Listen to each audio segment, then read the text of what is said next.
Hello dear student, myself Mohammad Imran Ansari. Dear student, today we will discuss about biomolecule and part number 8.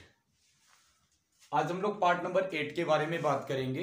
Part number 8 क्या है और आज का हमारा topic क्या है, तो ध्यान से सभी लोग अच्छे से समझते चलिएगा। बहुत ही इंपॉर्टेंट टॉपिक हम लोग पढ़ने जा रहे हैं, जो कि आपके लाइफ से और जितने भी मेडिकल के आप पढ़ाई करने वाले हैं उन सब से ये जुड़े हुए हैं। आज का हमारा टॉपिक है न्यूक्लिक एसिड। न्यूक्लिक एसिड क्या होता है, तो इसको ध्यानपूर्वक अच्छे से समझते चलिए कि न्यूक्लिक एसिड होता क्या है और कहाँ पाया जाता है, किससे किससे मिलकर बना होता है। तो सबसे पहले मैं आपको बता दूं कि न्यूक्लिक एसिड का खोज कहाँ और कब हुआ था और कौन किया था। ध्यान से समझते चलिएगा। सबसे पहले मैं आपको बता दे रहा हूं कि न्यूक्लिक एसिड जो है ये इसका खोज सबसे पहले एक साइंटिस्ट थे जिनका नाम था फ्रेडरिक मिसर। ठीक, फ्रेडरिक मिसर जो साइंटिस्ट थे, सबसे पहले पस के अंदर, पस का मतलब होता है मवाद, ठीक है, पस के अंदर कुछ वो स्ट्रक्चर को देखे थे, न्यूक्लियस को देखे थे। उस न्यूक्लियस के अंदर उनको एक स्ट्रक्चर दिखाई दिया। वो देखे तो थे न्यूक्लिक एसिड, बट उस न्यूक्लिक एसिड का नाम उन्होंने सबसे पहले न्यूक्लिन नाम रख दिया। समझ में आ गया। बाद में एक और साइंटिस्ट आए जिनका नाम है अल्टमान। अल्टमान जब साइंटिस्ट आए तो वो देखे कि ये एक एसिडिक नेचर का है, मीन्स जो न्यूक्लिन ये खोज किए थे फ्रेडरिक मिसर, वो एक एसिडिक नेचर का है। उस एसिडिक नेचर के अकॉर्डिंग उस न्यूक्लिन का नाम इन्होंने चेंज करके न्यूक्लिक एसिड नाम रख दिया।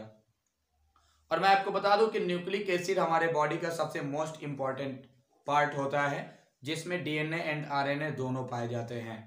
ठीक है, तो आइए हम लोग एक एक करके अच्छे से डिटेल से हम लोग इसको समझते चलते हैं अच्छे से।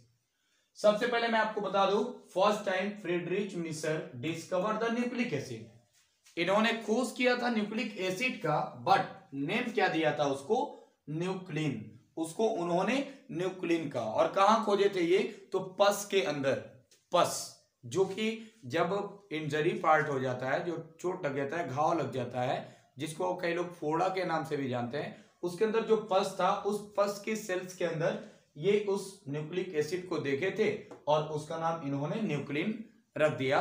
बाद में आए अल्टमान साइंटिस्ट, तो अल्टमान इसके न्यूक्लिन के एसिडिक नेचर के कैरेक्टर के अकॉर्डिंग इसका नाम इन्होंने रख दिया न्यूक्लिक एसिड।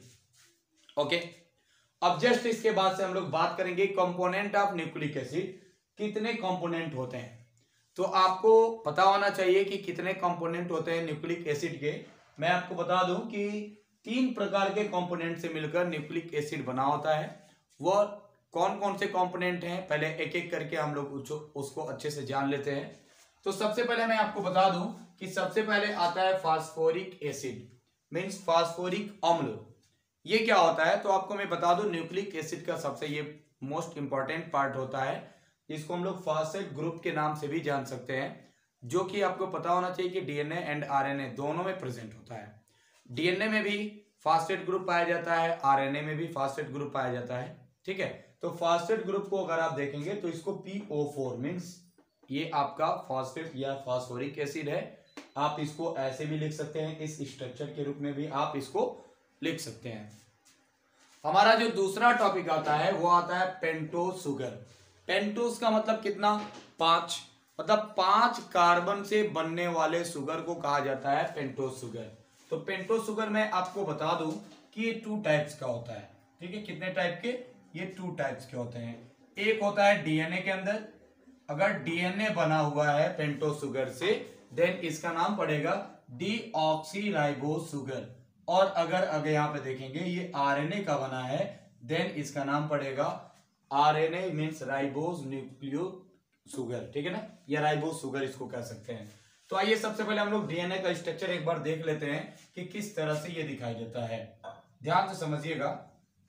यहाँ पे देखिए ऑक्सीजन ग्रुप होता है, ऑक्सीजन होता है, यहाँ पे कार्बन, एंड यहाँ भी कार्बन, यहाँ भी देखेंगे यहाँ भी कार्बन होगा और यहाँ भी कार्बन होगा, ये इससे आगे अटैच हो जाता है।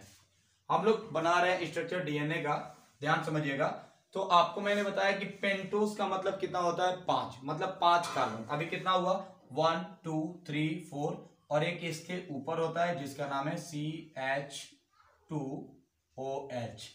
1 2 3 4 5 कार्बन से बना होता है, इसलिए पेंटोस शुगर। अब चलिए इसके साथ सबके साथ हम लोग कुछ और भी एलिमेंट को ऐड करते हैं।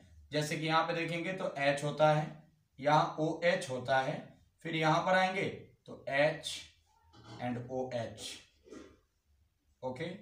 और यहां पर आप देखेंगे यहीं पे थोड़ा सा अलग होता है, H होगा। और अगर डीएनए का स्ट्रक्चर देखेंगे तो यहां भी H ही होता है और यहां भी होता है H। अगर आप अच्छे से देखें तो यहाँ पे जो ये आपको पार्ट दिख रहा है, यही चेंजिंग पार्ट आपको दिख रहा है, इसका नाम क्या होता है? डी ऑक्सी राइबोज सुगर, ठीक है। और ये 5 कार्बन से बना है, इसलिए इसको पेंटोज सुगर भी कहा जाता है। चलिए अब हम लोग दूसरे के बारे में बात करते हैं, आरएनए कैसे दिखाई देगा आपको। तो आइए आरएनए को भी हम लोग एक बार समझ लेते हैं अच्छे से। आरएनए को देखेंगे तो वो भी सिमिलर ऐसे ही स्ट्रक्चर में होता है। आइए उसको दूसरे कलर से हम लोग बना के देख लेते हैं। यहां पर देखिए, अगर आप देखेंगे तो सिमिलर स्ट्रक्चर होगा, सेम टू सेम वैसे ही ये भी दिखाई देगा। देखिए ये भी कार्बन हो गया, कार्बन एंड कार्बन, कार्बन, और ये इससे अटैच हो जाएगा। लेकिन यहाँ पे थोड़ा सा अंतर होता है। यहाँ पे देखेंगे तो हाइड्रोजन, यहाँ पर आप देखेंगे तो OH एल्कोहलिक ग्रुप, और यहाँ पर देखेंगे तो H, और यहाँ पे देखेंगे तो OH। यहाँ भी सेम H, लेकिन यहाँ पर देखेंगे तो यहाँ भी क्या होता है? OH। देखिए यहाँ पे S था, यहाँ पे OH है। और ऊपर अगर आप देखते हैं तो CH2OH, एंड नीचे की ओर देखेंगे तो ये हो जाएगा हाइड्रोजन। और अगर यहां पर देखेंगे तो ये वाला जो ग्रुप आपको दिख रहा है, ये रिप्रेजेंट करता है कि क्या है? राइबोज सुगर है। मतलब कि अगर आरएनए का बना है तो राइबोज सुगर, डीएनए का बना है तो डीऑक्सीराइबोज सुगर। इसमें 5 कार्बन पाए जाते हैं, आप देख सकते हैं। पांचों कार्बन का चलिए हम लोग नाम लिख देते हैं। ये है 1 फर्स्ट कार्बन, नेक्स्ट पेन से हम उसे लिखते हैं मार्कर से। देखिए ये first carbon, second carbon, third carbon, fourth carbon and fifth carbon. 5 प्रकार के आपको कार्बन दिखाई देंगे। यहाँ भी आप अगर देखेंगे राइबोज सुगर में तो first carbon, second carbon, third, fourth and fifth carbon, 5 प्रकार के आपको कार्बन दिखाई देंगे, इसलिए इसको कहा जाता है पेंटोज सुगर। तो ये न्यूक्लिक एसिड का सेकेंड टाइप मैंने आपको बता दिया। अब आते हैं नाइट्रोजन बेस में। तो आपको पता होना चाहिए कि डीएनए के अंदर नाइट्रोजन बेस एक क्रम से न्यूक्लियोटाइड के रूप में पाए जाते हैं, ठीक है। तो नाइट्रोजन बेस के अंदर अगर देखेंगे तो नाइट्रोजन बेस मुख्य रूप से 2 टाइप्स का होता है, 2 प्रकार का होता है। एक का नाम होता है प्यूरिन और दूसरे का नाम होता है पिरिमिडिन। समझ में आ रहा है? और डीएनए के जो बेस पेयर होते हैं उसके अंदर ये दोनों, एक तरफ प्यूरिन होगा, दूसरी तरफ पिरिमिडिन, और ये दोनों आपस में ऐसे बराबर क्रम से ऐसे क्वाइल्ड रूप से जुड़े रहते हैं। आपको पता होना चाहिए कि एडेनिन को हमेशा ए से रिप्रेजेंट करते हैं। एडेनिन को हम हमेशा ए से रिप्रेजेंट करते हैं, ग्वानिन को कैपिटल G से, थाइमिन को देखेंगे तो कैपिटल T से, साइटोसिन के कैपिटल C, एंड यूरेसिल है तो इसको U से रिप्रेजेंट करते हैं, ठीक है ना। अब देखिए अगर प्यूरिन देखेंगे तो प्यूरिन जो होता है ये डबल साइक्लिक स्ट्रक्चर के रूप में पाया जाता है। जैसे कि मान लीजिए एडेनिन एंड ग्वानिन, तो एडेनिन को देखेंगे तो एडेनिन आप देखेंगे ये डबल साइक्लिक स्ट्रक्चर में आपको दिखाई देगा। यहाँ पे नाइट्रोजन होता है, ये carbon, nitrogen, carbon and carbon, फिर यहाँ पे एमीन ग्रुप, कार्बन, नाइट्रोजन, फिर कार्बन, फिर नाइट्रोजन। समझ में आ रहा है? और इस तरह से ये बॉन्ड स्ट्रक्चर बना लेते हैं, इसको कहा जाता है एडेनिन। सेम ऐसे ही ग्वानिन का देखेंगे तो ग्वानिन का भी सेम ऐसे ही स्ट्रक्चर होता है, बस थोड़ा सा डिफरेंट होता है। नाइट्रोजन, यहाँ पे देखेंगे नाइट्रोजन, देखिए दोनों सिमिलर है, यहाँ भी डबल बॉन्ड, बट यहाँ से देखेंगे तो यहाँ पे ऑक्सीजन है, यहाँ पे एमाइन ग्रुप है, यहाँ पे NH है, यहाँ पे ओनली N है, यहाँ पे NH2 आ गया, यानी ये पार्ट जो है इधर आ गया, बाकी ये N, बस इसमें ऑक्सीजन क्या होता है? एक्स्ट्रा बढ़ जाता है। ये होता है गुआनिन। समझ में आ गया? मीन्स ये प्यूरिन था जो डबल साइक्लिक था, जो एडेनिन एंड ग्वानिन से मिलकर बना होता है।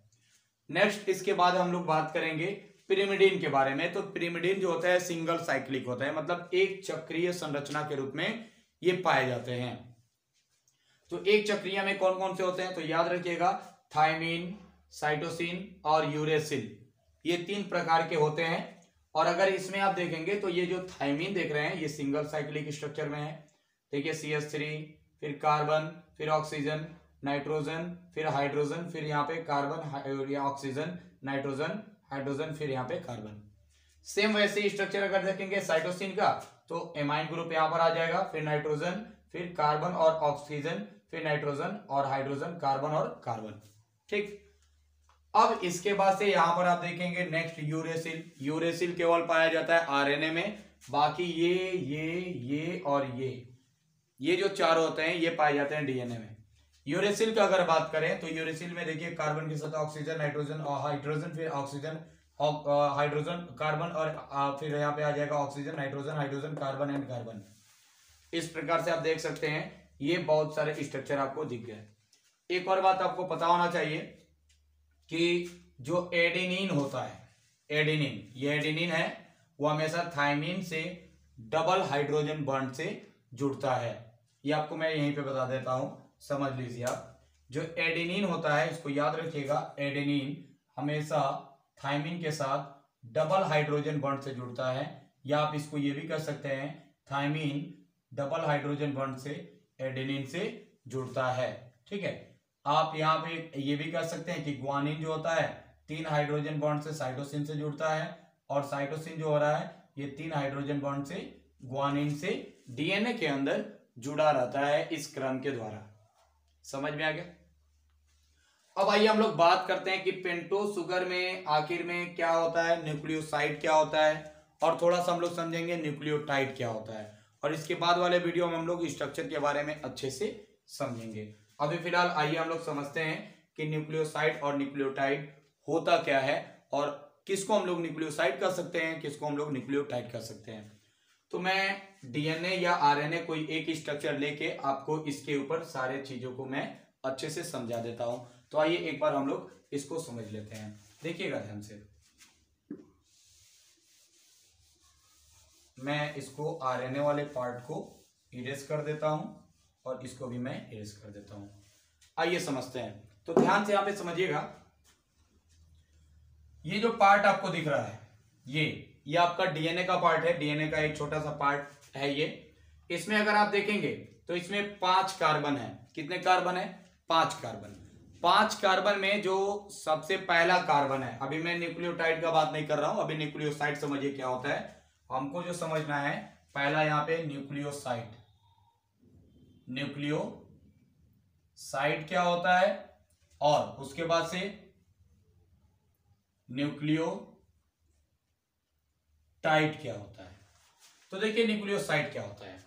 न्यूक्लियोसाइड का मतलब आपको पता होना चाहिए कि जो आपको ये 5 कार्बन दिख रहे हैं, इन 5 कार्बन में जो 3 नंबर के कार्बन होते हैं, उस 3 नंबर कार्बन से ये फास्फोरिक एसिड जो आपको दिख रहा है यानी कि फास्फेट ग्रुप, ये जुड़ा रहता है। कौन से कार्बन से?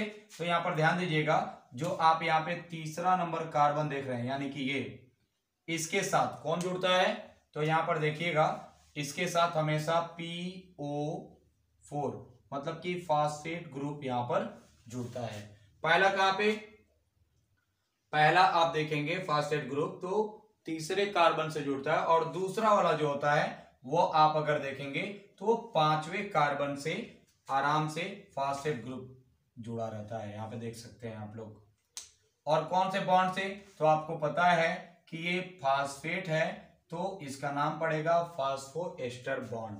इस बॉन्ड को क्या कहेंगे? तो याद रखिएगा, पेंटोज शुगर से फास्फेट ग्रुप किससे जुड़ा रहता है? तो याद रखिएगा फास्फोएस्टर बॉन्ड। ठीक है, फास्फोएस्टर बॉन्ड के द्वारा ये जुड़ा रहता है पेंटोज शुगर से फास्फेट ग्रुप में। अब इसका नाम क्या पड़ेगा बच्चों? तो याद रखिएगा, अब इसका नाम पड़ेगा न्यूक्लियोसाइड। क्या पड़ेगा इसका नाम? न्यूक्लियोसाइड। इसका नाम अब पड़ेगा न्यूक्लियोसाइड। समझ में आ गया? अब इसी क्रम से न्यूक्लियोसाइड बहुत सारे जुड़े रहते हैं जिनको हम लोग पॉलीन्यूक्लियोसाइड के नाम से भी जानते हैं। अब जैसे यहां पर देखिए, अब इसके मतलब कि PO4 अब दूसरे पेंटोज शुगर के 5वें कार्बन से जुड़ता है यानी CH2OH H। नीचे देखेंगे तो यहाँ पे कार्बन, ऑक्सीजन, फिर यहाँ पे कार्बन एंड कार्बन, अगेन फिर कार्बन एंड यहाँ पे कार्बन। यहाँ पे देखेंगे तो H हो गया और यहाँ पे देखेंगे तो H हो गया। यहाँ पे सेम H, फिर यहाँ पे देखेंगे H और यहाँ पे OH, ठीक। और यहाँ पे अगर आप देखेंगे तो H, लेकिन यहाँ पर आप नीचे देखेंगे तीसरे नंबर से, तो तीसरे नंबर पे फिर से यहाँ पर आ जाएगा PO4, मतलब फास्फेट ग्रुप फिर से यहाँ पे अटैच हो जाएगा। कहने का मतलब यह है कि अगर आप लोग पेंटोस शुगर को देखते हैं तो पेंटोस शुगर के तीसरे कार्बन से फास्फेट ग्रुप जुड़ा रहता है और दूसरे पेंटोस शुगर के 5वें नंबर कार्बन से फास्फेट ग्रुप जुड़ा रहता है। किससे? तो फास्फो एस्टर बॉन्ड के द्वारा। और अगर देखेंगे दो बॉन्ड यहाँ पर अगर आपको दिखाई देगा तो इसको दोनों को फास्फो यहाँ पे केवल लगा देंगे आप लोग di phospho di ester bond. समझ में आ गया? यानी दो फास्फो एस्टर बॉन्ड है इसलिए फास्फो डाई एस्टर बॉन्ड कहेंगे। लेकिन अब देखेंगे इसी क्रम से बहुत सारे न्यूक्लियोसाइड आपस में जुड़े रहते हैं, इसलिए इस संरचना को कहा जाता है पॉली न्यूक्लियोसाइड, नॉट न्यूक्लियोटाइड। याद रखिएगा, न्यूक्लियोटाइड नहीं कहेंगे, इसको न्यूक्लियोसाइड कहेंगे। इसके बाद से अगर आपको न्यूक्लियोटाइड लिखना है तो आपको पता होना चाहिए कि पहले कार्बन से, जो आपको पहला कार्बन दिख रहा है, इस पहले कार्बन से जो नाइट्रोजन बेस है, एडेनिन, ग्वानिन, साइटोसिन, कुछ भी हो सकता है। मान लीजिए मैंने यहां पे मान लिया एडेनिन, यहां पे मैंने मान लिया ग्वानिन। तो देखिए जब पेंटोस शुगर के साथ फास्फेट ग्रुप और नाइट्रोजन बेस ये सब अगर प्रेजेंट है तब इसका अब जाके नाम पड़ेगा न्यूक्लियोटाइड। मतलब जब तीनों आपस में जुड़े रहते हैं उसको कहा जाएगा न्यूक्लियोटाइड। और जब एक अकेले यानी कि पेंटोस शुगर और फास्फेट ग्रुप जब ये दोनों आपस में जुड़े रहते हैं तो इसका नाम पड़ता है न्यूक्लियोसाइड। इसको याद रखिएगा। और इस बॉन्ड को क्या कहते हैं तो आप याद रखिएगा, इस बॉन्ड को कहा जाता है किसे? कार्बन से जो ये जुड़ा है, मतलब कि पेंटोस शुगर के पहले कार्बन से जो नाइट्रोजन क्षार जुड़ा हुआ है इसके बीच में एक बॉन्ड बनता है, उस बॉन्ड को कहा जाता है एन ग्लाइकोसिडिक